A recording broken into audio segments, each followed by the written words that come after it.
Magandang araw, Bagong Pilipinas. Narito ang Police News Express, kaugnay sa trilyon peso march para sa oras na ito. Bilang tugon sa epekto ng transport strike, naghatid ng libreng sakay ang Provincial Mobile First Company ng Bulacan para sa mga stranded na pasahero mula Malolos City hanggang Kalumpit, Bulacan. Bahagi ito ng kanilang layunin na magbigay ng seguridad at kaligtasan at kaginhawaan sa mamamayan, lalo na sa panahon ng aberya sa pampublikong transportasyon. Yan ang balitang hatid ni Patrolwoman Per Cristalin Javier.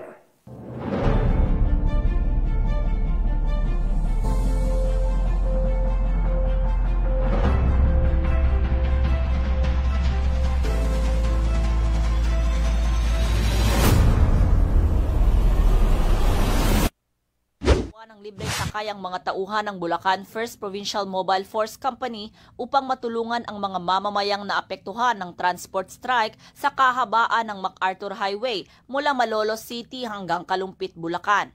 Ang nasabing inisyatibo ay isinagawa sa pangunguna ni Police Major Norheda G. Usman, Officer in Charge ng Bulacan First PMFC. Bahagi ito ng patuloy na pagtupad ng kapulisan sa kanilang tungkulin bilang katuwang ng publiko, hindi lamang sa pagbibigay ng seguridad kundi maging sa paghatid ng agarang serbisyo, lalo na sa oras ng pangangailangan. Pinagtibay ng Bulacan PNP sa pamumuno ni Police Colonel Angel L. Garciliano, Provincial Director ng Bulacan Police Provincial Office, na ipagpapatuloy nila ang mga programang makakatulong sa kaligtasan, kaginhawaan at kapakanan ng bawat mamamayan.